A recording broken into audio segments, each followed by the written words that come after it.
Flight crew humiliates this kid. They had no idea his dad was the CEO. Hook. You don't belong here, kid. Imagine hearing those words. They cut through the quiet, exclusive hum of a first-class cabin, sharp and cold enough for everyone to hear. A senior flight attendant, her lips a thin line of disapproval, is staring down a 12-year-old boy sitting all by himself in a plush leather seat. The crew thinks they're about to make an example of a kid who somehow slipped through the cracks, a stray who wandered into a world they've decided he can't afford. They have no idea his father is about to board the plane. And he didn't just buy the ticket. In this story, he owns the entire airline. Now, let's be clear, this exact story, with its fictional apex heir and CEO, James Sterling, has never been officially documented. It's a modern parable, a piece of online folklore shared millions of times because it strikes a chord. It plays on our deepest fears of being misjudged and taps into that universal desire to see justice served. It's a story about what happens when prejudice and a little bit of power get to someone's head, and the explosive moment that power dynamic gets flipped completely upside down. Section 1, The Calm Before the Storm. For 12-year-old Leo Sterling, the day wasn't supposed to start with humiliation. It was supposed to be a celebration. This was his first time flying first class, a special reward from his dad for acing a tough school year. The seat itself, a leather pod in the nose of a massive A380, felt like a throne. He ran his hand over the cool metal trim, explored the free amenity kit, and watched the bustling tarmac with a new, profound sense of pride. This wasn't just about a comfy seat, it was a nod to his hard work from the person he admired most in the world. His father, James Sterling, was a man who practically lived on planes, but usually in the back, hunched over a laptop like any other traveler. You earned this, Leo, he'd said, ruffling his son's hair in the airport lounge. Go on and get settled. I have one last call to make. I'll be the last one on.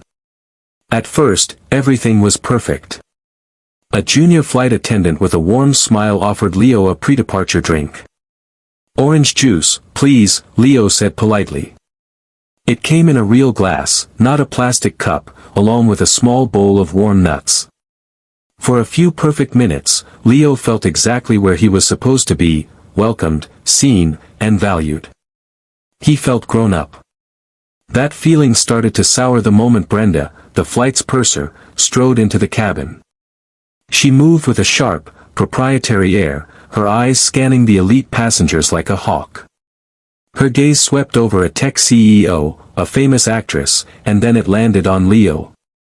The professional smile she wore for everyone else vanished. It was replaced by a look of deep skepticism, a tiny twitch in her jaw that screamed something was, in her opinion, deeply wrong. In her mind, a swift, ugly calculation had already been made. She saw a young black boy, alone, in a seat that cost more than her rent. He wasn't in designer clothes, just a simple hoodie and clean sneakers. His worn backpack looked out of place among the designer briefcases. She didn't see a kid being rewarded for straight A's. She saw an error. A problem to be fixed before it could disrupt the calm of her cabin. And she decided, with a certainty that would be her undoing, that he did not belong.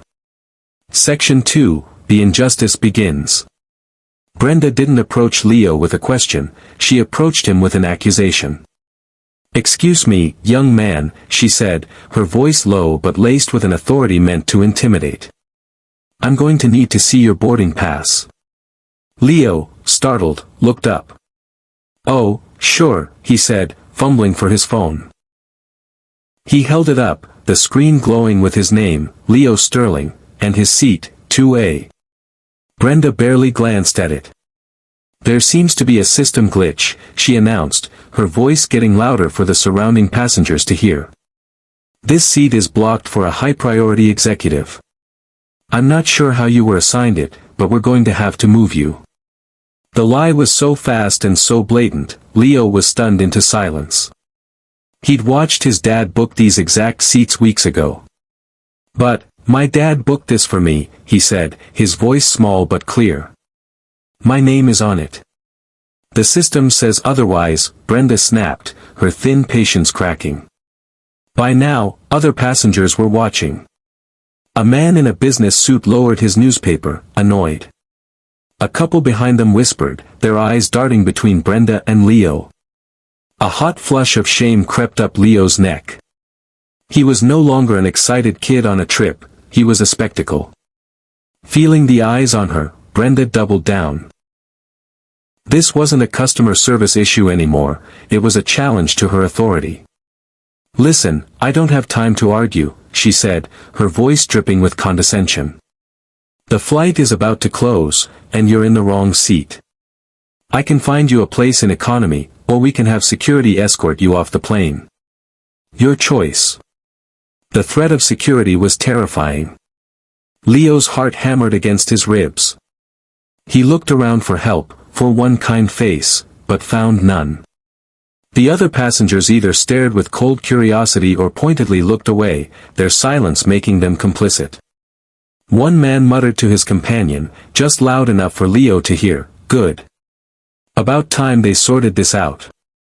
Then came the final blow. Brenda leaned in, her voice a harsh whisper. "You people always try to pull these kinds of stunts." She tapped his phone with a long, manicured nail. "This pass is invalid. You will follow me to the back of the plane. Now." Section 3, A Boy's Dignity. For a second, Leo felt like he was going to cry. The injustice was a physical weight, making it hard to breathe. He'd been branded a liar and a cheat in front of a plane full of strangers. Every instinct told him to just run and hide. But then, he remembered his father's voice from a conversation they'd had last month. Dignity, Leo, his dad had said, is something no one can take from you. It's how you carry yourself when people try to make you feel small. Stand tall, speak your truth quietly, and never let them see you break. Taking a shaky breath, Leo looked up past Brenda's sneering face.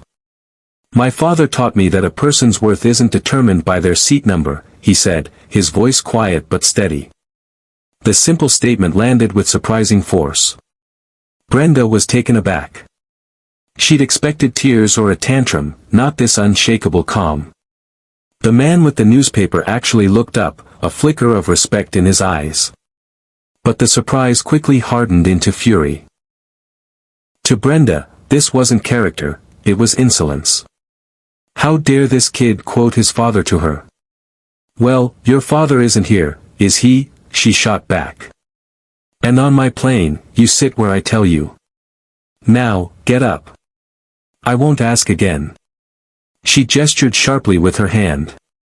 Defeated, Leo stood. He grabbed his backpack and stepped into the aisle. He kept his eyes glued to the carpet as Brenda led him away from the luxury of first class on what felt like the longest walk of his life.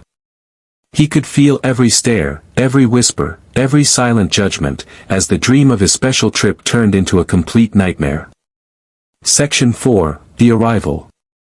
Just as Leo and Brenda reached the curtain separating the cabins, the jet bridge door chimed one last time.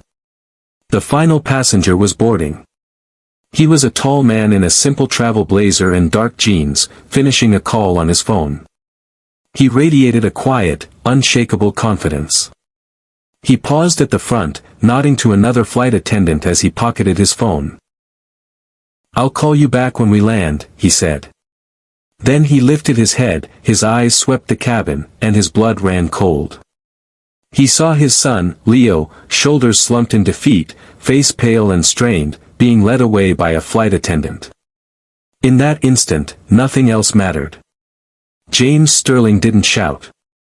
He didn't rush. He walked down the aisle with a calm, deliberate pace that was far more menacing than any outburst. He reached Brenda and his son and placed a light but firm hand on her arm. Is there a problem here? He asked.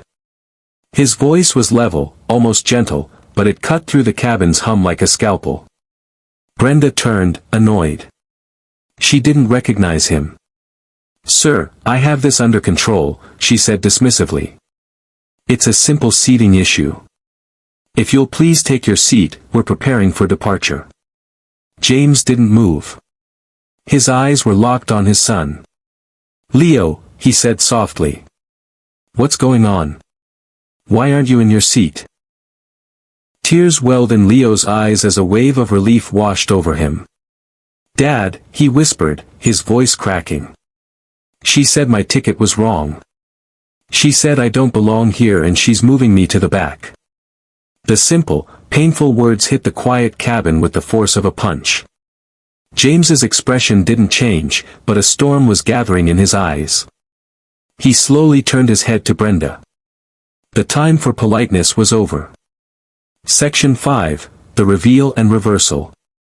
James let the silence hang in the air, forcing Brenda to feel the full weight of his ice-cold attention. The entire cabin was now watching, sensing the power dynamic was about to shift, hard. "What is your name?" James asked, his quiet voice now carrying an unmistakable edge of command. "I'm Brenda, the purser for this flight," she said, a hint of defiance in her tone. "And this is my cabin." "Your cabin," James repeated slowly. "I see. Well, Brenda, in your cabin, could you please explain why my son was being removed from a fully paid, confirmed first-class seat?" Feeling the need to justify herself, Brenda launched into her excuse. "As I explained to the young man," she began, "there was a system error. Seat 2A was blocked for a priority passenger. It's unusual for a child to be seated alone up here, so I made a judgment call based on policy." Then she added the line that sealed her fate, a whisper of pure prejudice. "Frankly, sir, he didn't look like he belonged here." The ugly words hung in the air. James listened without interruption. When she was finished, he let another agonizing second pass. Then, he shattered her world. "There is, indeed, a priority passenger for that seat," he said, his voice dropping to a near whisper. "That would be my son, Leo Sterling." He paused, letting that sink in before delivering the final blow. "And as for the system you're so concerned about, Brenda, that's my system. I'm James Sterling. I'm the CEO of Apex Air." He gestured around the plane. "My airline. And you just humiliated my son in front of a plane full of my customers." The color drained from Brenda's face. She looked like she'd seen a ghost, her mouth hanging open in pure, unadulterated horror. The man with the newspaper audibly gasped. The woman who'd complained about kids in first class suddenly became fascinated by her shoes. The whole cabin was frozen. Brenda had picked a fight with the one person on the plane she absolutely could not beat. She hadn't just made a mistake, she had committed career suicide at 35,000 feet. Section 6, The Resolution. In the satisfying, storybook version of justice that this tale provides, James Sterling didn't shout. His retribution was quiet, surgical, and absolutely chilling. While Brenda stood frozen, he took out his phone and pressed a single contact. The call was answered instantly. "Richard, it's James," he said, his voice flat. "I'm on flight 721. We have a problem." His cold eyes were still locked on Brenda. "The purser, a Ms. Brenda, has decided to enforce her own discriminatory policies. She publicly humiliated a paying first-class passenger." He paused. "That passenger was my son." "No, Richard, this flight is not taking off. I want a new purser and first-class crew at this gate in 20 minutes. The current crew is grounded, effective immediately, pending a full HR investigation." He listened for a moment. "Yes. And have legal counsel meet me when we land." He ended the call. Now, could a CEO really do this? Ground a crew on the spot? Operationally, it's a fantasy. Airlines have complex protocols, regulations, and union rules. But in this story, he can. And that's the appeal. Just then, the captain emerged from the cockpit, having been alerted to a delay. He saw James Sterling, whom he instantly recognized, and the terrified purser, and knew he was walking into a corporate hurricane. "Mr. Sterling," the captain began. Is there an issue? There was, Captain, James replied. It's being handled. Your crew is being relieved of duty. Please inform the passengers we have a slight delay due to a customer service matter. James then turned his back on Brenda, a final, crushing dismissal. He knelt in front of his son. The anger in his eyes was gone, replaced by overwhelming fatherly pride. Leo, he said softly, for only him to hear, you did nothing wrong. You handled yourself with incredible dignity, and I have never been more proud of you. You belong in any room you choose to enter. He then stood and addressed the other passengers. Ladies and gentlemen, my sincere apologies for this delay.